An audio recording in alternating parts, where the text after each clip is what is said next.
Yo, what is up, you guys? It's your boy Big Dog 121. Today we're going to be diving into the developer blog, the level cap increase for Neverwinter Undermountain, and we're also going to be jumping into the stats and mechanics developer blog. So let's jump right into it. The Undermountain expansion doesn't just bring with it a new set of challenges and a new storyline, it also brings with it a new level cap of 80.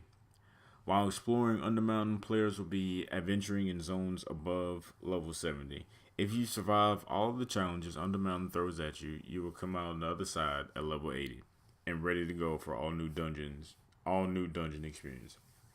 To go along with the increase to level 80, you will find each class has at least one daily encounter and at will, but that is just the surface of what's in store for our classes. Make sure to read about it with the classes, which we already looked at it in my last developer blog post.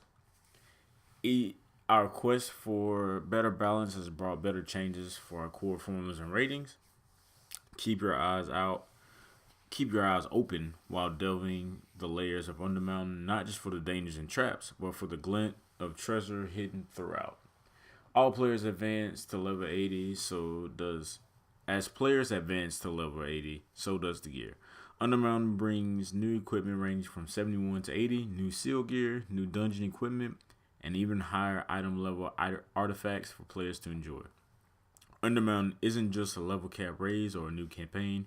It brings with it a lot of core work and redesigns to make the game more balanced, as well as to improve group play, and dungeon challenges. Make sure to check back for all the blogs over the coming weeks, which will get into depth on all the parts of the expansions. Overall, there's a lot to learn about this update and feel the magics of Hollister to explore and discover. Welcome to Undermountain. So in this one, it just basically gives us that, hey, we'll be advancing towards level 80. So nothing really super special, super important here. But let's dive into developer blog stats and mechanics. The Undermountain expansion brings a lot of changes with it to fix balance and progression in Neverwinter. This extends to the core math of the game, and we wanted to give insight into how the math is different than what it was before. On live, the rating formulas had hit a point where they were maxed out by in-game players: 100% crit, lifesteal, deflect, etc. This presented a couple of options. We could have taken the standard approach and adjust all the curves down, which would nerf all player by default, but give us more room for growth. That type of fix has a very finite lifespan and must be done every couple of years to keep the game healthy, and is a nerf every time it happens. That wasn't an approach we wanted to take, as we wanted a longer lasting change with fewer disruptions over the years. Opposing roles. Opposing roles simply means that you will have a rating such as critical strike, and an opponent has an opposing rating such as critical avoidance. These two ratings are compared to figure out how effective you are against the opponent. In other words, harder opponents are more skilled, and therefore you are less effective against them than you would be against a weaker opponent who had a lower rating. This approach allows the game to continue growing without the need to keep adjusting the curves down every time a player maxes them out. Neverwinter also already has one of the opposing roles: defense and armor penetration. Here's how opposing roles work in Neverwinter. Percent gain equals rating minus opposing rating divided by 500, which is simply saying that for every 500 rating points you are above your opponent's opposing rating gains, you 1%. Wait, let me read that again. Which is simply saying that for every 500 rating points you are above your opponent's opposing rating gains, you 1% to a stat. I don't know if I read that incorrectly. You are above your opponent's opposing rating gains, you 1% to a stat. I don't know, whatever. Let's look at an example where you have 10,000 critical strike and an opponent has 7,000 critical avoidance. Critical chance equals 10,000 minus 7,000 divided by 500 equals 6%. The final results cannot go negative if the opponent in the above example had 20,000 critical avoidance.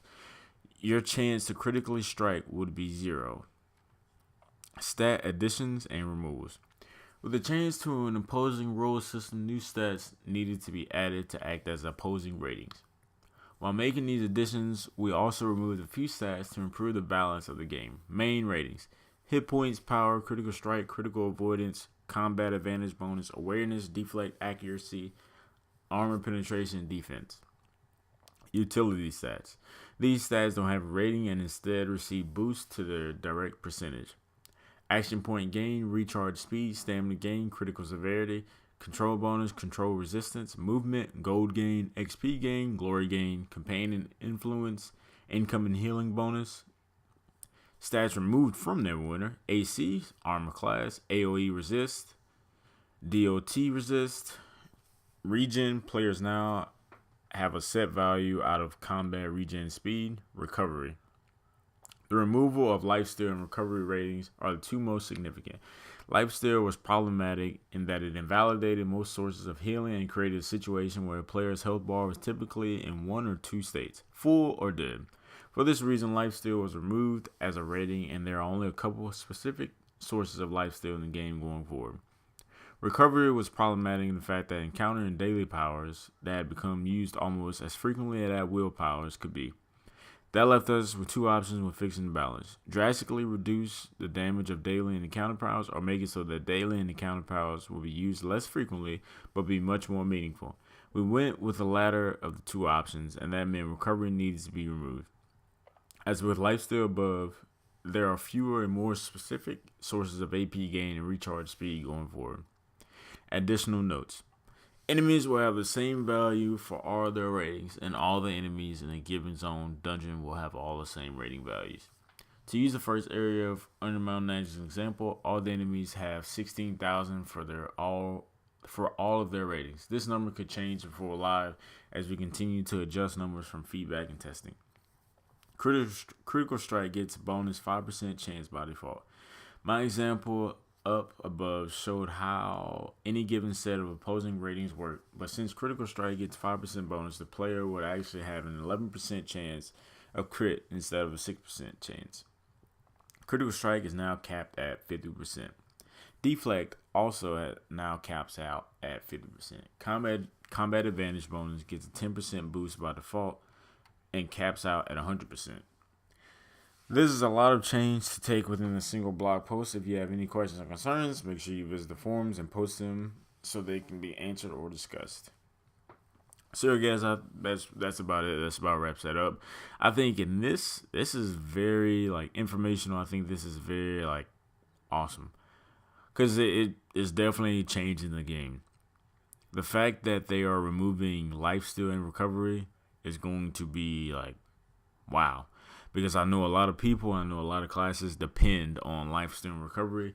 So I don't know if it works out, it'll be great. If it doesn't work out, people are going to be upset, very upset. But I guess they can only do what they can do. But anyway, I hope you guys enjoyed. Don't forget to hit that like button and subscribe, and also check out my previous developer blog post if you haven't watched it.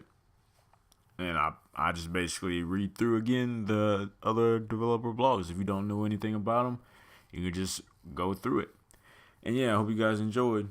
Peace.